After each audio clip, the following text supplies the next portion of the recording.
Welcome back, my friends, to AA Recovery Interviews. I'm your host, Howard L., and I'm an alcoholic. Sober since January 1st, 1988, one day at a time. I'm grateful you've joined us. AA Recovery Interviews is the podcast where AA members from around the world share their extraordinary stories of experience, strength, and hope. This is the 154th interview in this podcast series and features Helen M. from London, England. Helen tracks her nearly 3 years of sobriety as more than 1,000 days in AA she has experienced one day at a time. Though she grew up in a home where neither of her parents were alcoholic, Helen suffered mistreatment at the hands of her two sisters. To cope, she found the emotion-numbing relief that alcohol provided in her early childhood. With the die cast for an adolescence of drinking and other addictions, Helen drank herself into the throes of alcohol abuse by her early 20s. By then, the inevitable consequences of daily drinking took shape in the form of lost jobs, ruined relationships, and physical maladies that are all too common in the disease of alcoholism. Hitting bottoms along the way, Helen finally found the rooms of Alcoholics Anonymous in 2018.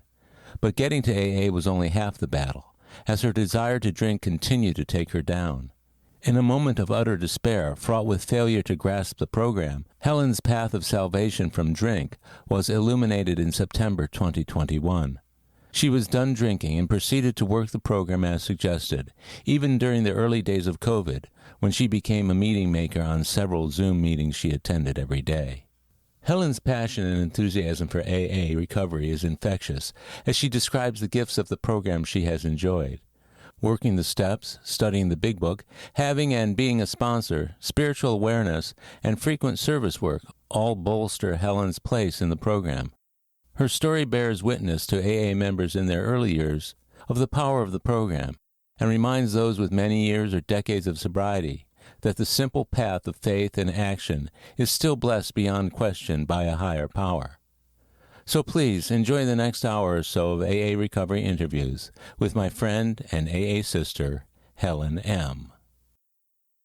Hi, I'm Helen. I am a very grateful alcoholic. Hi, Helen. Thanks so much for joining me this morning or this evening, your time, on AA Recovery Interviews. It's a real pleasure to have you here. You and I had not known each other prior to a Zoom meeting that we went to. That's correct. I had the opportunity to hear you tell your story a little bit and thought it was really wonderful and wanted to have you on this podcast as a way to get your message out to others and give them the hope that you've gotten through the program of Alcoholics Anonymous. Thank you, Howard. Thank you so much for having me. This is a great honor to be here today. Thank you. Now, you're in London, right? Yes. The meeting that you and I met in is a London-based meeting. I never give the names of the actual meetings themselves because for anonymity reasons, and sometimes it might overwhelm a group if they suddenly have a big influx of people because people heard about the group on the podcast. But I had the opportunity to hear you tell your story, and it was rich and engaging, and I'm wondering how a person like you ended up in Alcoholics Anonymous. Sometimes I ask myself that exact question, but yeah. I'm very proud to be a member of Alcoholics Anonymous. It's absolutely changed my life. And you've been sober how long now? I've been sober for, I think it's 1,018 days, which is, if you do the maths, it's 2 years, 9 months, and a couple of days. So I'll be 3 years in September. Oh, very cool. Yeah. Congratulations on that. Thank you. I love the day counters because I have a guy I sponsor who I've been sponsoring for a really long time, and he always leads by saying, thanks to the fellowship and God as I understand him, I've been sober, 12,972 days or something outrageous like that. But yeah. I think it's great when you start talking in days as opposed to years. It breaks things down into more meaningful units. Well, I mean, for me, I used to do it, and I still do it every single day, one day at a time. And then in my early days, my first 90 days, I was, doing 90 days, and then it would be, months, and I would come in every single month. And announce my next milestone, and then it was years, and I still do it by months. But recently, I turned 1,000 days, and that for me, it just blows my mind, because that's 4 figures. That's 4 figures. I couldn't even get one figure. I couldn't get 1 hour. So I did have to actually look on my little app today, my Pink Cloud app, and that always keeps my day count. So yeah. That's terrific. And the actual date itself is in September? That's correct. 19th of September, 2021. 2021. That's wonderful. Yeah. So you got sober coming in through Zoom, didn't you? I did, but that is not the first time that I came into AA. It took me over 2 years to get sober. The first time I walked into an AA meeting was on the 31st of August, 2019. Mm-hmm. And it took me 2 years and 20 days to get sober. What was happening before you came in that first time that would make you want to even check it out?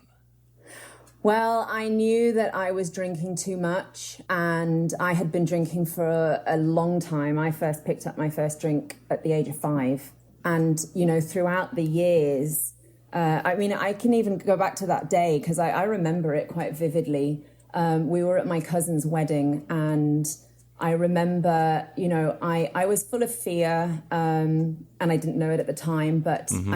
I have 2 older sisters, and one of my sisters particularly, I just didn't get along with very well, and both of them together, I felt that they didn't include me in a lot of things. There was a lot of bullying going along, and mm-hmm. So I would hide away, or I would run away and hide behind doors. And we were at my cousin's wedding, and one of my sisters was teasing me, and I went and hid behind a door in a separate room, and that room was empty, but it was filled with champagne glasses. And I remember that was the first time I picked up a drink. And then throughout the years, 6, 7, 8, 9, 10, I always knew where my dad's alcohol was. My parents are not alcoholics, but there was always a lot of alcohol in the house. Back in those days, there were those big boxes of red wine, and you'd press the little button. And so I would mm-hmm. go along, and I'd just, I'd help myself. But it was at the age of 23, I think, that I then became a daily drinker. And it just progressed, and I couldn't really have too much alcohol even at that age. But by the end of my drinking, I was drinking about a litre of whiskey, a couple of bottles of wine a day. And those miniatures, I would have those little miniature bottles, because I couldn't make it, the 4 or 5 minute walk back from the corner shop. I had to have that little miniature. And I always thought that, those miniature bottles were quite a good way to let the shop assistant know that I only wanted a small amount. But I found out in AA that actually only alcoholics drink those miniatures. So that's right. That's right. Some drink it for portion control, so to speak, right. So they won't pour themselves more than a shot. Right. So your first drink goes back to age 5. What did you notice when you were a kid and taking those clandestine drinks behind closed doors? And how did it make you feel, and what did you think about drinking at that time? Yeah, I think it made me feel less fearful. It made me feel a little bit more invincible and a little bit more like an adult, because I knew that adults were able to drink.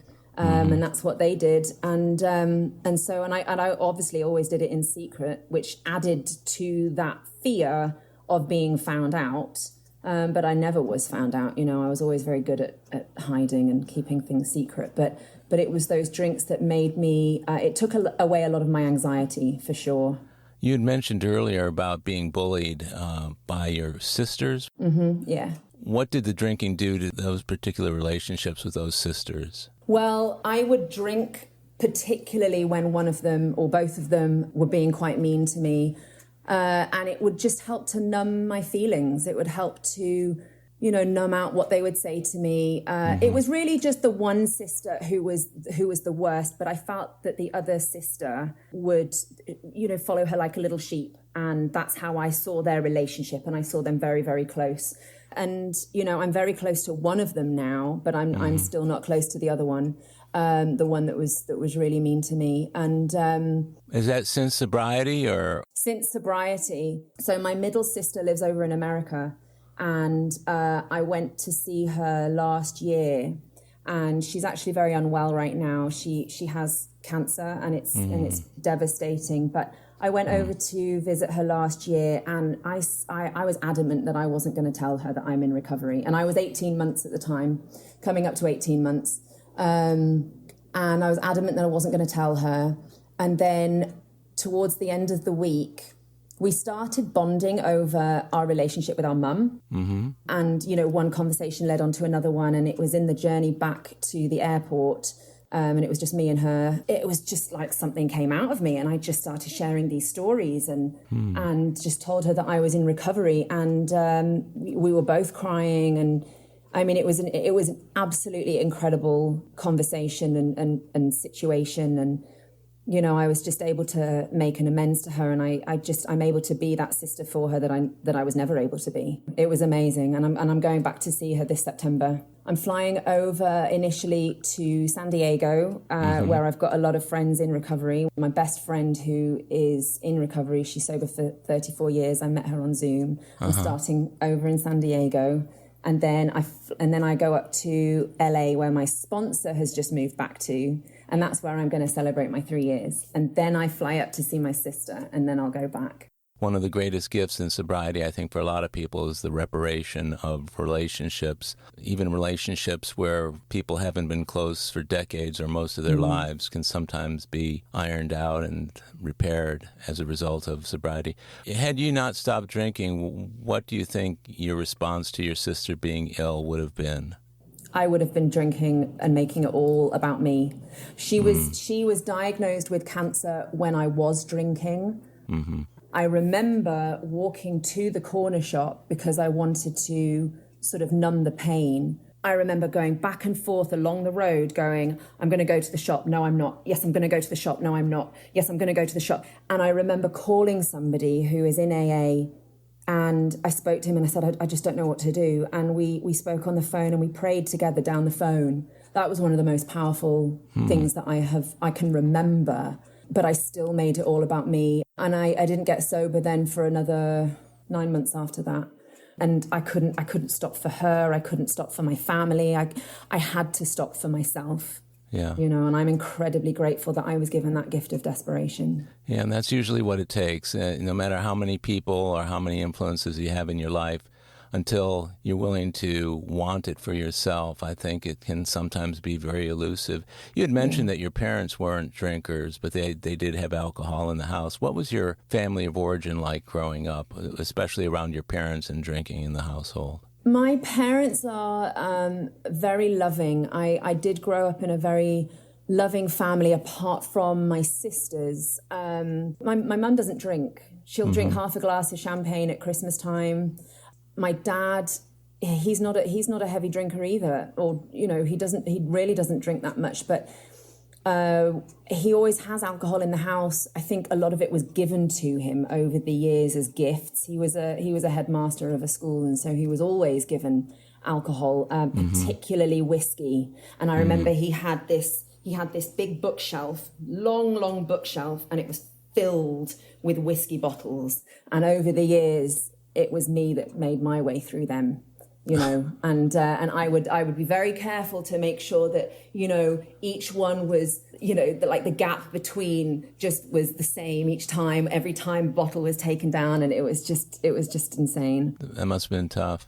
It was tough. It was. Because I hear so many stories, and of course, I've been sober and have listened to stories in AA rooms for a very long time. And it's always kind of interesting to me when I run into people who talk about loving, happy childhoods, because that wasn't the case for me. It's often not the case for the majority of people in the program.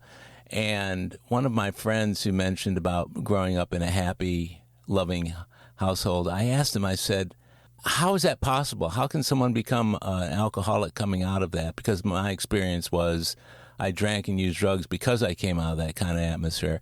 And his response to me was very simple. He said, because I drank too much beer. I thought, that can't be it. Yeah. When you look back on your family of origin, is there any place you can point, either to grandparents or other people in the family, where you think maybe you picked up the gene from them, or was it just something that happened? Oh, 100%. I mean, my mum particularly, she always used to tell us to put on a brave face, always pretend that everything is okay, even when it's not, and it was in my really dark days, I didn't know who to turn to. My mum doesn't believe in mental health. She thinks it's a fashionable phrase. But I do think that there are a lot of dry addicts of various types in our family. And I think that my mum has issues around other things. Mm-hmm. Since I got sober, I've been learning a lot about my great uncle and about how much he liked to drink and what he was like when he came home every night drunk and things like that. And it's interesting. And I'm just starting to piece a few things together. Mm-hmm. I thought that I was the only one. I thought that I was different from everybody else. But I'm starting to see some patterns for sure.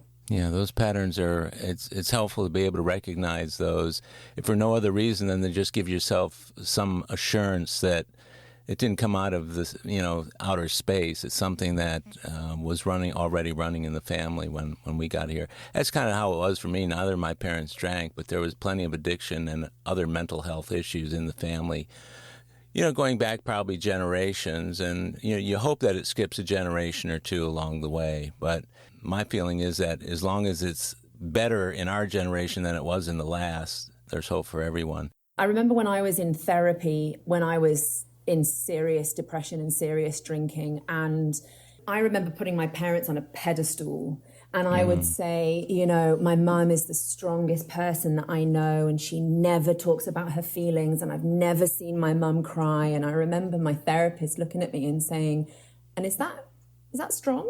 And because my mum would, she doesn't talk about her emotions. And so I do know that, if I become a mother, I would definitely allow my kids to show their emotions and feel their feelings, because we weren't allowed to do that as children. We're still not allowed to do that as children. I remember when my sister was diagnosed with cancer and we did a big family Zoom, and I started crying, and my mum said, right, stop crying.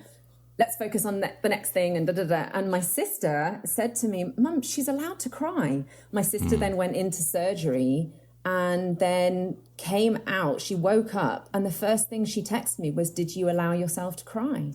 And I just thought, what an amazing thing, Yeah, so somewhere along the way there's this intuition in your family that it's okay, irrespective of what your mother says is the rule. Yeah, I get that. That's got to be kind of tough for you when you were a kid, to not be able to show those emotions, or always having to put the best face on what might not be such a great situation. Absolutely. You mentioned those being issues that you dealt with in therapy, and most of us, myself included, for years and years have been involved with therapy. It's a good adjunct to the program of Alcoholics Anonymous. It's not a replacement for it, but it's certainly very helpful. At what age and at what point in your life did you start availing yourself of therapy? I had a very nasty breakup with somebody. It was mid-30s.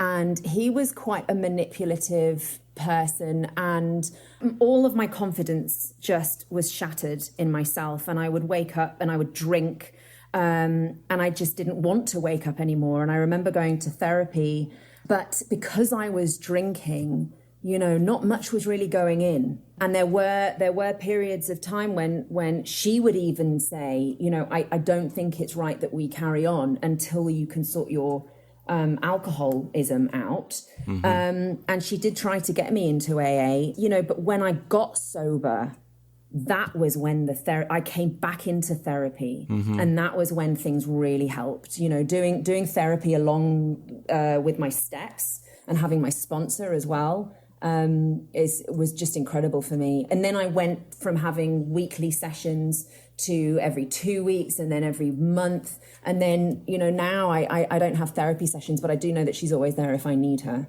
It's so important, too, for us to know that the therapists are sympathetic to and understanding of the program of Alcoholics Anonymous. I went to a psychologist very, very, almost before I stopped drinking, but a few years into it, where he never brought up the fact that I was drinking too much. We talked about everything but that. It seems like we talked around the drugs and alcohol. And in a lot of ways, that kind of did me a disservice. Had he ever faced me down with the fact that I was using and drinking, I don't know, I might have gotten sober sooner. Things, I might not have experienced some of the pretty negative things that happened as a result of continuing to drink and use drugs. But he used to say, keep coming back, bring your checkbook. Yeah. So what were your school years like with regard to drinking? I went to boarding school at the age of 11. And while I was at school, because I was away from my sisters, I didn't have that feeling that I needed to go and pick up a drink every time I had any fear or anxiety. It was only when I came home and my sisters were there. So actually, I did quite well at school. I got good grades. I was an all-rounder. I was very sporty. I was into my theatre. And academically, I was very strong. Then when I left school, my dad, being the headmaster that he is, wanted me to go to university, but I wanted to get into drama school. And I had a couple of years, 2 or 3 years in between school and drama school where I was working, and I started earning money pretty quickly. But it was really when I got into a relationship with a guy who, I know we're not really meant to say that other people are alcoholics, but I do believe that he is an alcoholic. And I remember knowing at the time that I was drinking too much, but being in complete denial that I was an alcoholic myself. And in order to help him get sober, I did manage to stay sober myself for 9 months. And it was after we broke up that, and I felt trapped in that relationship, so trapped for 2 years. And I finally plucked up the courage to break up with him. And from that day, I drank every single day. I remember coming home to I was living in Spain at the time, doing a theatre tour. And I brought home like 4 or 5 bottles of wine for all of us to share. And from that day, I drank every single day. After drama school, because that was my thing. I really wanted to go into acting, but I think because, there's not much money in acting until you get quite big, and I needed other jobs to pay the bills. Academically, being at school and everything helped me get good jobs, and I was earning good money, but I was spending everything on booze, everything. And I lost my motivation and determination in life. And my acting career really went down. It's just incredible how powerful this thing is. It just takes over you. My life was completely unmanageable, and then towards the end, I just couldn't even get out of bed. Yeah, isn't it ironic how it helps you survive for so many years, but then it kind of flips and you struggle to survive without it? You mentioned about the sisters. It sounds to me like when you were at home, there was a lot of anxiety and fear and all the other things that would make one want to drink to escape their feelings. But you went to boarding school at 11. I've interviewed a number of different people who went to boarding school for their grammar school and high school and that sort of thing. And some found it really helpful to be away from the family and the house and what was going on at home. Others felt somewhat abandoned. How did you feel about going to boarding school? I really enjoyed it. I really enjoyed it initially. But then when I hit 16, I think it was, I then developed an eating disorder as well. So that was when things, I started to enjoy things less. But as a majority, I really enjoyed boarding school. I just really enjoyed being away from home life, even though, I was still looking at my parents as putting them on a pedestal, and I loved being around my parents. It's only, since I got sober before that, being in therapy, that I realized that I wasn't able to show my emotions at home. But it was really my sisters that I wanted to get away from. Yeah, I get that. That's kind of tough. When you mentioned about the eating disorder, many of us, of course, have co-addictions, whether it's alcohol and drugs or alcohol and eating disorders or gambling or debt or sex or whatever else. Absolutely. Did you identify your eating addiction before your alcoholism, or did you see one relating to the other from the start?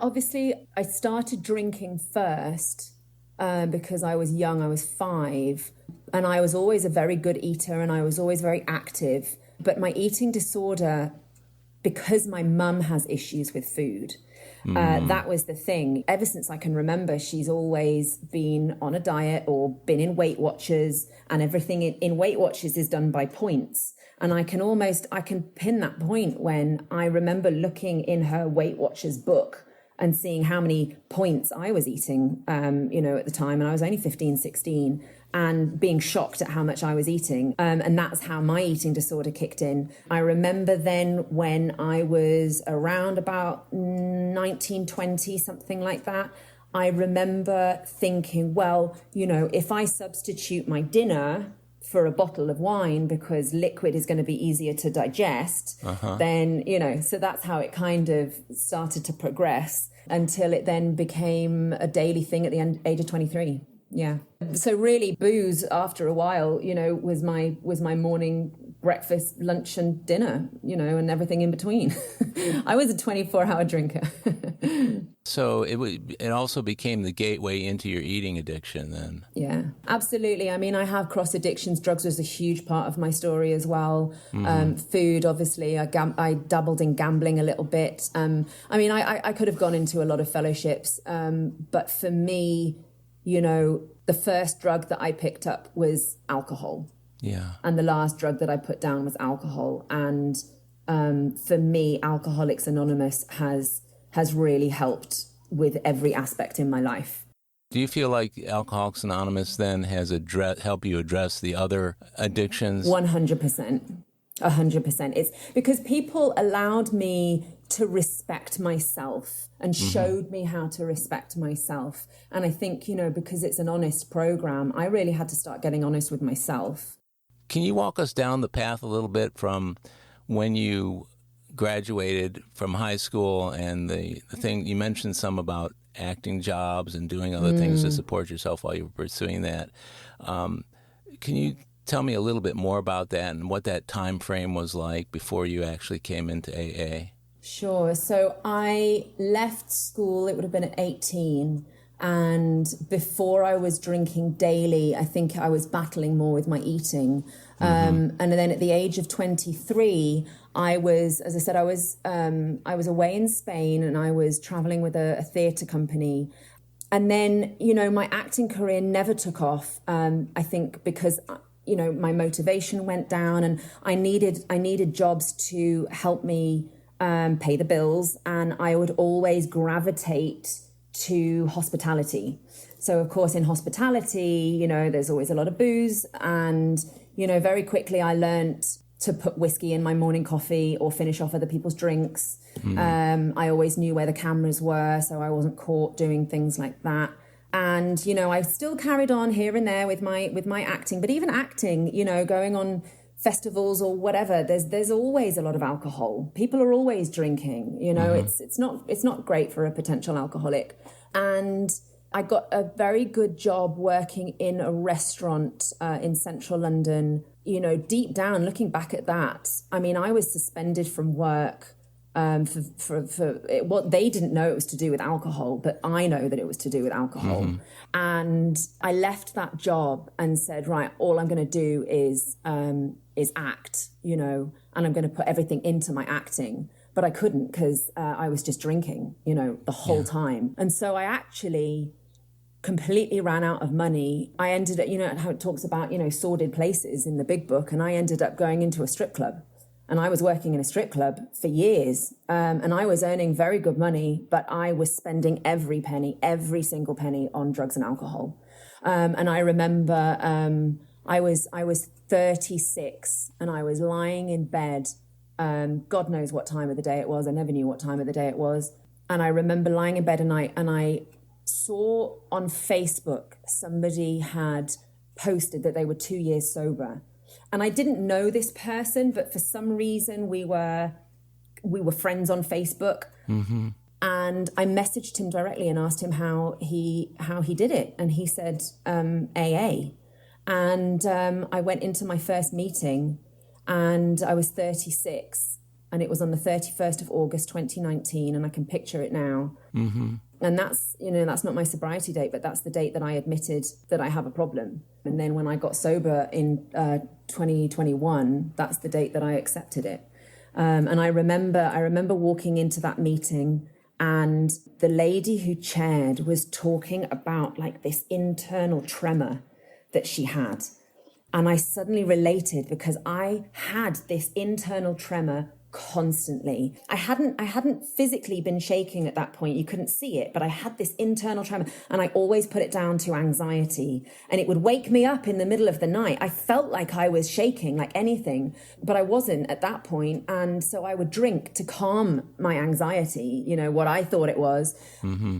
And I started relating to things. And I remember they shoved a big book in my hand, and they wrote the date in it, and they just said, keep coming back. And I kind of flitted in and out of AA for about a year. And this is pre-COVID we're talking about right now? Yeah, this was just before COVID. And I went to a lot of meetings. I did. I actually really enjoyed going to meetings. And I got a week of sobriety because I was staying up with my parents. And I came clean to them that I was in AA. What was their response? Yeah, they didn't take it very well. Why not?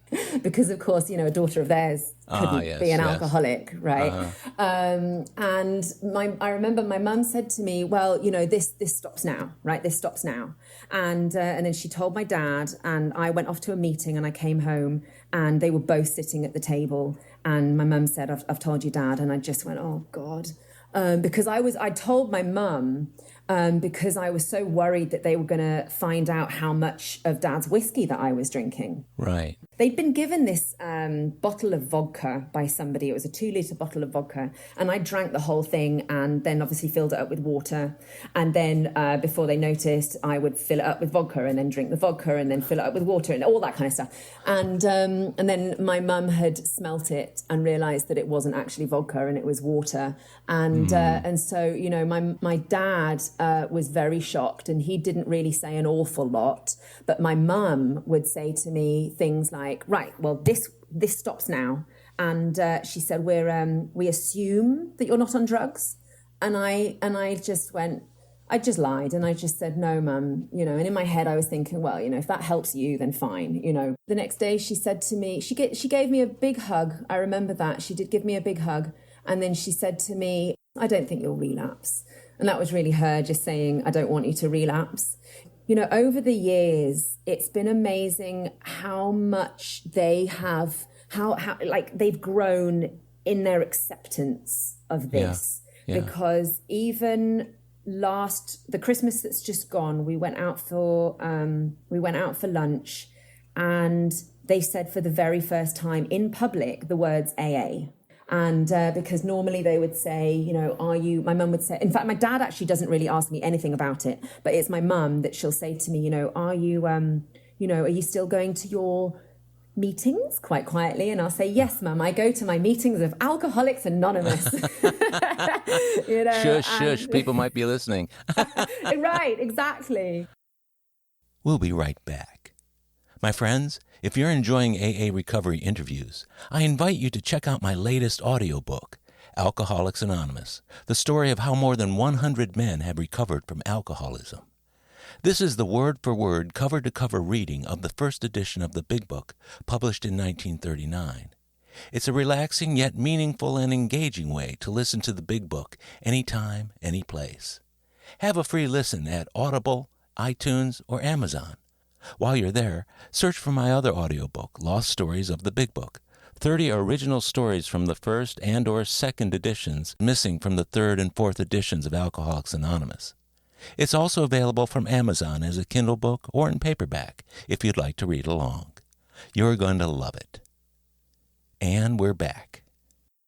What did she mean by when she said, this stops now? Was she talking about AA or drinking or what? She was talking about the drinking, as in I have to stop drinking right now. So she thought it was sufficient enough for her to just tell you to stop, even though here you were going to AA because you couldn't. Absolutely, and then, it was a year after that I did actually call them. I was in a really, really bad way. And I was living down here in London in this flat, and I called them.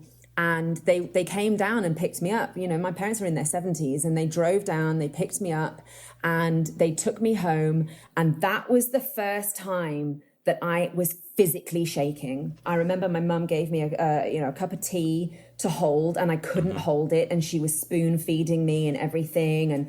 And they were asking me about it. They were asking me how much I was drinking. And my dad was reading a book, and he didn't really look at me. But my mum was very gentle, and she had me sort of lay on her chest, and she was stroking my hair, and she was very, very gentle with me. But I was in such a bad way. My withdrawals were so bad. And I remember having to wash my bed sheets, you know, for like 3 or 4 days. And then it was the following year when I was sober that we went out for lunch for Christmas, and my dad said, what are we all drinking? He said, Helen, are we having, do you want some wine?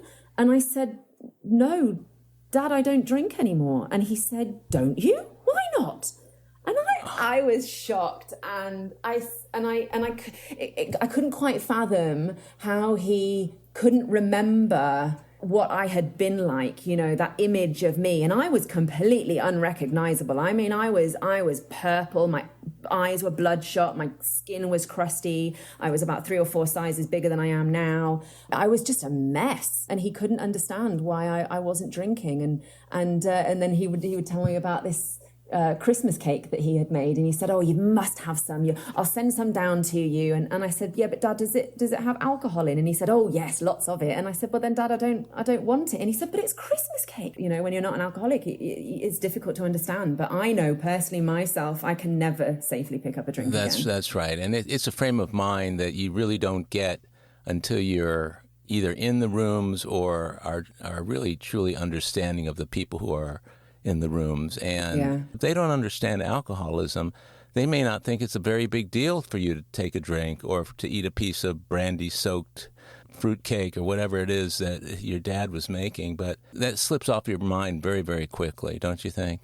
Absolutely. I mean, I don't play with fire at all. I mean, when I'm very happy now to, you know, go out to birthdays and parties and whatever it is. But I don't like really being in big crowds anymore, around people who are drinking and getting more and more drunk. You know, I always have a get out clause, you know, and when I'm with my family and there is a lot of alcohol around, and now everybody in my family knows that I'm in AA. But like every time there is an event like Christmas, I will always put a little colourful ribbon around my glass so that I know that it's mine and everybody else knows that it's mine, and, you know, nothing goes in that glass. I'm very careful about what I put into my system. You know, when I'm out at a restaurant, I will always ask if there's any alcohol in anything that I've ordered. Even then, you have to be pretty careful. My wife has always been the taste tester for me. Right. Every now and then, you know, especially around the holidays, the most innocuous little treats might be rum balls, or they may be brandy soaked, or they maybe they were cooked with alcohol. You know, it's just playing with it, and I can't afford that kind of thinking. Yeah, I can't afford that either. And my boyfriend's the same. He'll do little tasters as well to make sure. But, you know, when I'm in a restaurant, if they say, are you any allergies, I will say I'm highly allergic to alcohol. And when you say that you're highly allergic to something, then they'll go back and check with the chef, you know, and make sure, you know, and it's always the chocolate brownies. Why do they have to put alcohol in the chocolate brownies? It just totally ruins them. But yeah. Because they have to put alcohol in everything. That's probably why. Things, it sounds to me, had gotten pretty much out of control in between the time you first went into AA in 2019. Yes. And your sobriety date, your current sobriety date. Can you walk us through that period of time? I guess it was less than a year or a year and a half. 2 years. It took me 2 years and 20 days. Okay. And I remember, so before COVID hit, I was going to a lot of in-person meetings. And then when COVID hit, I really plummeted. I really, really plummeted. In what way did you plummet? Drinking wise and using, and I would have alcohol delivered to the door. What was lacking from your first exposure to AA that made it possible or made it easy for you to pick up that drink?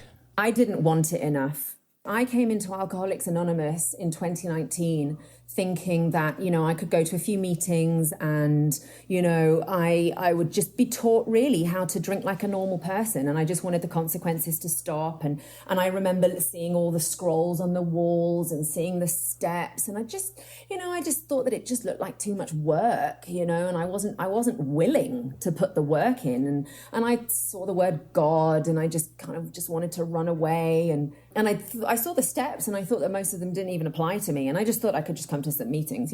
I didn't want it enough. I didn't have that willingness to go to any lengths. I was willing to go to any lengths to get a drink, right? And to get a drug.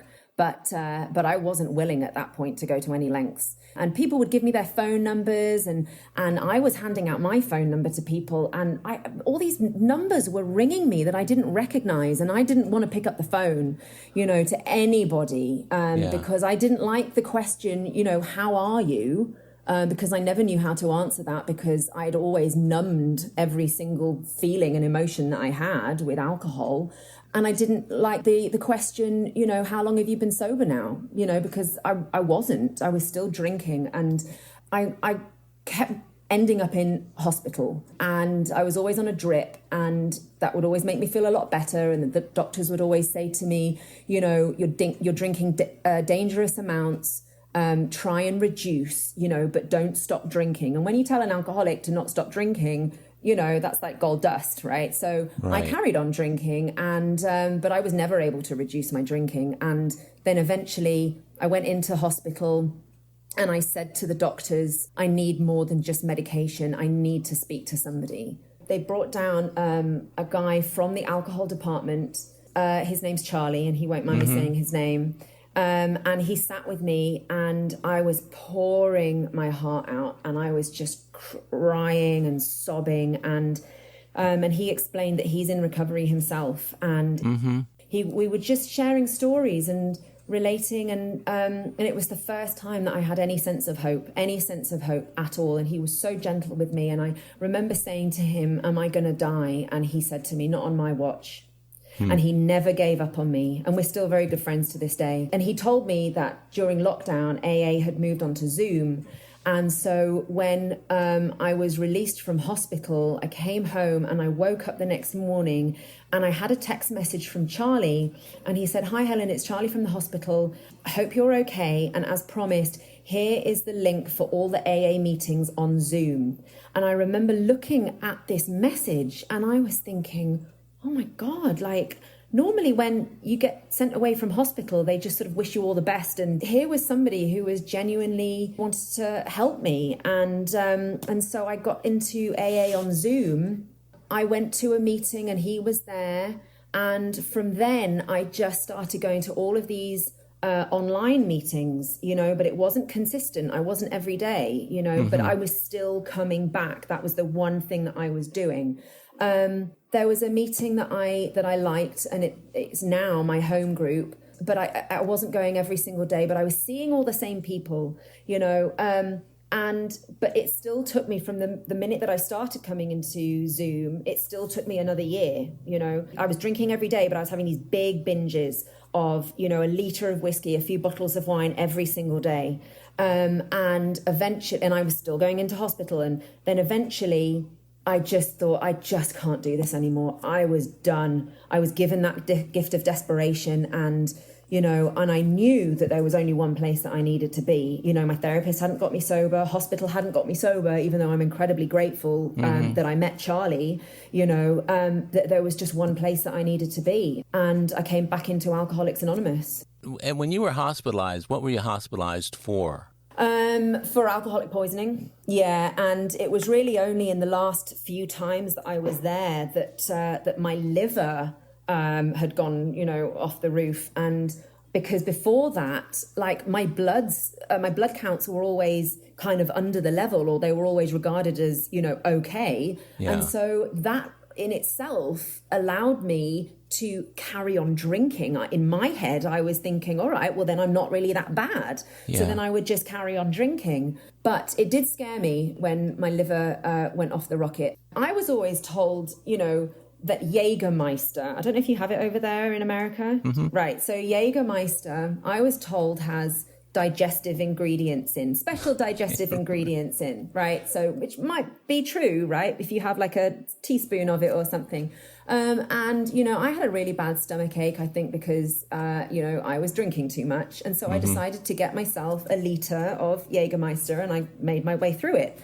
I drank a liter, and then I couldn't understand why I was throwing up, and why it was hurting even more, because it was meant to be good for my stomach. So then I had a second liter, right, of Jägermeister, and then ended up in hospital. And I was just I just couldn't keep anything down. And this was the time that I decided not to tell Charlie that I was in hospital, and thinking that I didn't want to let him down, and I came home, and I woke up the next or I think it was probably 2 days later when they let me out, and I woke up and there were 2 missed calls from Charlie, and I was like, oh man, how does he know? And he said, well, it's my job to know who's come in for alcoholic poisoning. But they made me go back the next week to have further blood tests to see about my liver. Unfortunately, it had gone down, and so Charlie and I sat and had a cup of coffee, and I remember saying to him, I'm really trying, I'm really, really trying. And he said he would say to me, don't try, just do. Yeah. And he said, trying means all you're doing is trying your best to keep drinking, rather than doing what you can to stay in recovery. He said, don't try, just do. Yeah, it makes a lot of sense, and it's the thing that we need to hear. You're essentially going to meetings. You have the desire to stop, although you're not stopping during that 1 year period.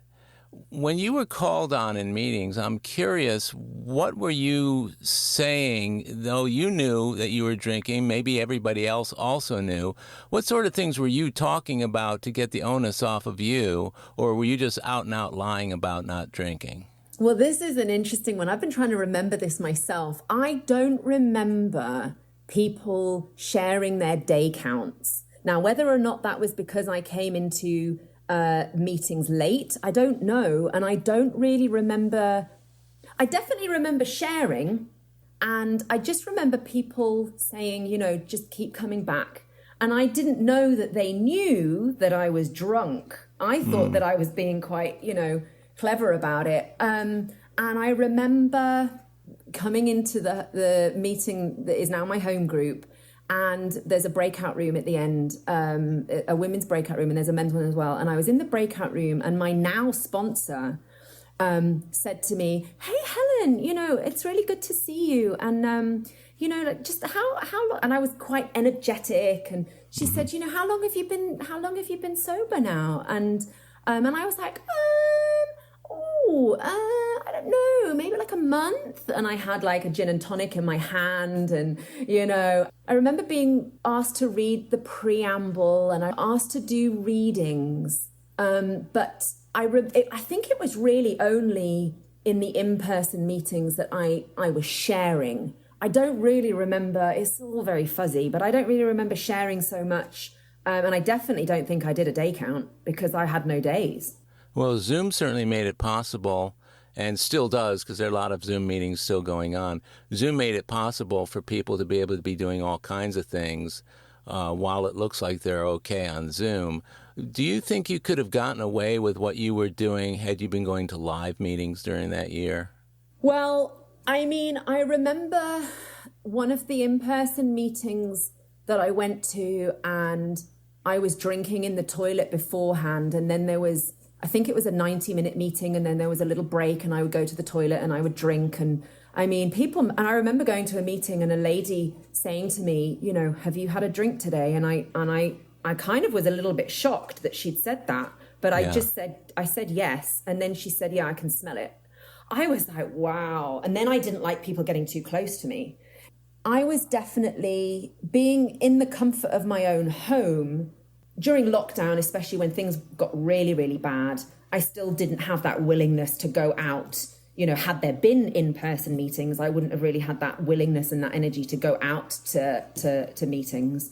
I definitely was doing everything on Zoom. But then having said that, Zoom was the thing that saved my life. Yeah, it's interesting how it cuts both ways for you in your story, that it was the thing that allowed you to hide out. But then again, the third tradition, the only requirement for membership is a desire to stop drinking. One of the earliest interviews I did was with a woman who was drinking for 5 years while she was going to AA meetings almost daily. And then finally she stopped, but she satisfied the requirement. She had the desire. She said, I always wanted to stop, but I just kept drinking. During this period of time, were you seeing somebody during that 1 year period? So I was with my boyfriend. We'd been together for 5 months before I got sober. Okay, so he saw the behavior. Did he take you to the hospital? No. So interestingly, because we didn't even live in the same city, I was quite careful when I was around him, and he rarely saw me drink. He saw the after effects because there were a couple of times that we were planning to go away, and I would cancel the holiday, and then I would rebook it, and then I would cancel the holiday, and then I would get there and I just looked horrendous, because I was just so hungover. In my final binge, I remember being on the phone to him, and he said to me, "Is there something that you want to tell me?" And he was so gentle with me, and I said, "Yeah, I've been drinking." And I think I told him that I was an alcoholic after about a couple of months. Mm-hmm. And in this final binge, he was living in Birmingham at the time, and he came down to London, and he knew that I had been drinking. He kind of had a sense of what he was coming to, but I don't think he was really prepared for it. I mean, my flat was a mess and I just looked horrendous. And he walked in and he sat next to me, and he just took my hand, and, he said, is there any more alcohol in the house? And I said, yeah, there's half a bottle of wine on the balcony. And he said, okay, I'm gonna throw this away, okay? And it was the first time that I was willing and prepared to have alcohol thrown down the sink, because I was done. I was absolutely done. I hadn't showered for about 2 weeks or cleaned my teeth. I didn't do those kind of things when I was drinking. And my hair had been up in this really kind of messy bun. And, it was so glued together with alcoholic sweat that I couldn't get it out. And so he had to physically cut this massive chunk out of my hair. I couldn't stand up. He had to shower me I was sitting in the bath and he was showering me. And, and for the next 3 or so days, I was just throwing up, dry heaving, shaking, all of the above. And he kept saying to me, do you think that you should go to hospital? And I was like, I'm just going to ride these out. I just want to ride them out. And for a very long time, I was quite ashamed that he had seen me that way. But actually looking back, I am so grateful that he did see me in that place, because he can see now how bad it got, and why my recovery comes first. Well, it takes a lot of trust to let somebody help you like that, especially when you're at the very end. And, the fact that he helped you when you needed help the most, I think says a lot about your willingness to do what the very next thing was you needed to do, like stop and then go back to AA. So all this was going on prior to the 19th of September of 2021. So that last drink, you told us about that a little bit earlier, that period was really rough until you came back in. So you've been sober now 1,018 days. Tell me about that period of time and what you've been doing to strengthen and support your own program, but to be of service and to work the steps and so forth with regard to working the steps and having a sponsor. When I got sober and I came into that meeting, which is now my home group, coming in and saying, I'm Helen and I'm on day one, and people were just so grateful to see me alive, and and just seeing and hearing people applaud that I was on day one, because I'd never said that before. And I remember being in the breakout room afterwards with the women, and I remember sitting on my couch, and I had this sudden sense that I was going to be okay. And I feel that it was at that point where the desire to drink was lifted. You know, that was the miracle that I had never experienced before. And I got to bed sober that night, and I woke up the next day and I couldn't wait to tell people that I was on day 2. And I came in and I said, I'm Helen, I'm an alcoholic, and I'm on day 2. And people were cheering for me. And, you know, it's the group of drunks that initially were my higher power and just helped to keep me sober, you know. And when I was a week sober, I was asked to read by an incredible lady called Nikki, and she's passed on now, but you know, and we all miss her. Oh, I miss her so much. But she was my grand sponsor eventually, and she asked me to read page 337 of the big book, and it's in the chapter Crossing the River of Denial. Mm-hmm. And the paragraph says, I got deeply involved in AA service because you told me if I did, I would never have to drink again. You said as long as I put AA first in my life, everything that I put second would be first class. This has proved to be true over and over again. So I continued to put AA and God first, and everything I ever lost was returned many times over. And I remember when I read that, and it, funnily enough, it was in the big book that I had been given on the 31st of August, and I had never opened that book until that day. 2 years and what would it have been, 27 days later, right? I opened up the book, and that was the first thing that I read, right? It was like a light bulb moment, and I was just like, all I had to do was put my recovery first. And from that moment, you know, I threw myself in, and I was doing all the suggestions. I got myself a sponsor. I did everything, and I still do everything that my sponsor tells me to do. And she's taken me through the big book word for word, you know, and service is a massive, massive part of my recovery. I mean, I go to so many meetings a day. My sponsor said to me, you know, put as much work into your recovery as you did into your drinking, you know, and so I do an early morning meeting. I do my home group at 1:00, and then because my sponsor actually, as I mentioned before, she's moved back to LA. We were trying to find a meeting that would suit both of our time zones. So I go to a 3 p.m. meeting, which is 7 a.m. for her, and, you know, a splattering of others here and there. And I'm always doing service, and I love it. You know, I'm always involved. I really got deeply involved in AA service. But for me, like the biggest service that I can ever do in any day is to be of service to another alcoholic. That is my passion. That's what I love to do. Yeah, once you get the program, once you're staying sober, once you're doing the things you need to do, that practicing the principles in all our affairs and you know, being there for the alcoholic who needs you and wants you, those are so extraordinarily important. You mentioned that that you do a lot of meetings. Are all these Zoom, or what percentage of the meetings you go to now are in-person live meetings? Most of the meetings I do are Zoom because I work from home and I have a very busy job, and I do mainly Zoom. When I do in-person meetings, it's normally because I'm chairing, and I love doing that, you know. And I do love going to in-person meetings. I really, really do. But I also really enjoy the Zoom meetings. I really enjoy the connections that I have all over the world. You know, I've got friends now all over the world. I never feel alone because I've got people on the other side of the world who are still awake. You know, if I wake up in the middle of the night and I've got anxiety, you know, it doesn't happen often. Right. When I turned a year sober, and I was overthinking things, and things just got a little bit too much for me. And I remember having anxiety for the first time really since I got sober. Mm-hmm. And it wasn't about drinking. I didn't want to drink. I didn't really know her at the time, but I messaged this lady over in San Diego, and, you know, she helped me, and we spoke for about 45 minutes, and then, you know, and then we spoke the next day, and now she's become my best friend, you know, and that's who I'm going to go and see over in San Diego in September. Oh, that's wonderful. Exactly. I mean, Zoom for me has really been phenomenal. It's been a huge part of my AA journey in the sense of connections as well. Speaking of those connections, what has your connection been with other women as their sponsor? I love being a sponsor.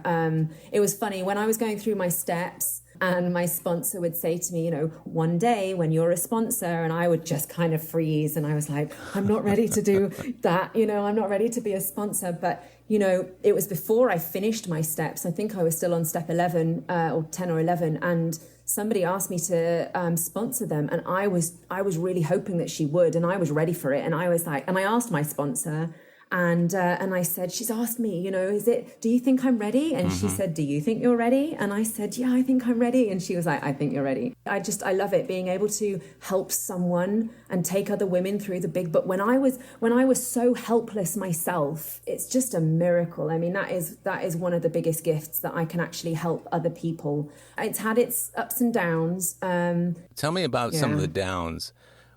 Because I think what people are one of the things that's so important to people sitting in AA rooms or being on AA Zoom calls is, especially when somebody who's sharing has, years or decades of time, there's the assumption that their life must be going pretty good because they're still sober after all this time. But everybody's life always has its ups and downs, and the question is, how did you stay sober during the downs? And can you point to a particular incident or two where your sobriety really got tested and your desire to stay sober or stay alive prevailed? Yeah, so I've had a couple of things recently. The first one I'll speak about is outside of AA. I'm going to go back to my sister who has cancer, and that is a very difficult time for all of us, but not once since I got sober, not once have I thought about picking up a drink on that, and she's not, we don't really know how long she's got left, but she didn't even think that she would be with us even last April, and so when I go over and see her in September, that's probably going to be the last time that I see her, and she's one of my biggest supports now. She really is, and it's incredible. Since I got sober, I have never wanted to pick up a drink over, that situation. However much she is declining, so to speak. But man, she's a fighter. She's incredible. But then recently, I will talk about a situation. I had a sponsee up until very recently, who is very, very unwell, and she has a lot of outside issues, and it's not even that was the difficult thing. But she did get up to 2 months of sobriety, completely clean and sober. And it was very draining. Not that she was a burden at all. I'm not saying that at all, but my emotional sobriety really started to get out of balance. And I was finding myself quite exhausted and getting physically unwell myself with sort of tension, headaches and things. And the reality is that when she relapsed after 2 months, it was evident that she just wasn't willing, and she didn't want it enough. And I did see a big change in her when she relapsed. She had this gear shift, and I was very, and I said I was happy to carry on sponsoring her. Because at that point, I didn't know if there was any more that I was able to do for her. But since then, it's that willingness has kind of declined, and it's devastating to see, the illness. And I was told that God doesn't put two people together to only help one of them. This whole situation has helped me massively to realize why I never want to pick up another drink. Yeah, that's very, very true, and especially when we talk about the importance of sponsorship being about keeping the person who's sponsoring sober while teaching the person who's being sponsored how to sponsor other people. And the fact that you were able to deal with that very heartbreaking and disappointing situation, but not drink yourself, and be able to see the gifts in that otherwise very tragic situation. To me, anytime I hear anybody expressing it in that way, I feel very uplifted and very confident that their personal sobriety is probably fully intact and really moving forward in a very positive way. So I think that's something that people need to hear more of.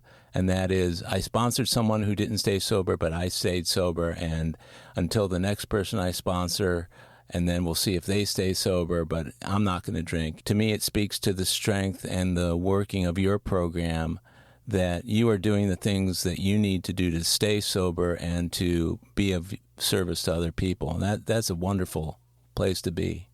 I'm just incredibly grateful.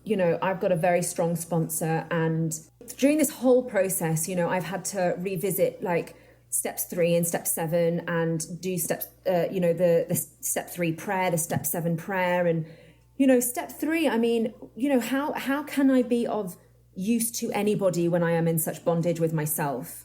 Right. So I've got another sponsee who is, she absolutely goes to any lengths, but she's got struggles, in her life. And I was having to make sure that I was being of maximum service to her. That's my one and only job, right? It talks about it in the book, to be of maximum service to God, right? But I have a purpose today. I never knew that I had a purpose. And I had always wondered why. Why am I an alcoholic? Not what makes me an alcoholic. I know now, I'm allergic to alcohol. I have that abnormal reaction. I know about the mental obsession and the, phenomenon of craving and all of that. But I've always wanted to know why, and it was when I finished my steps and I became a sponsor, I started to realize maybe this was always part of the plan.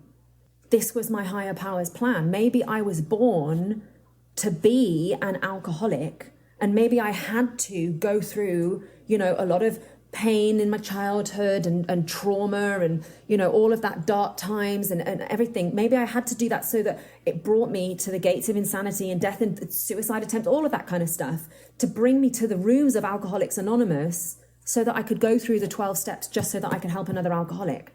Like, that is my purpose today. And a great demonstration of God working in our lives is everything that you just said. What a gift.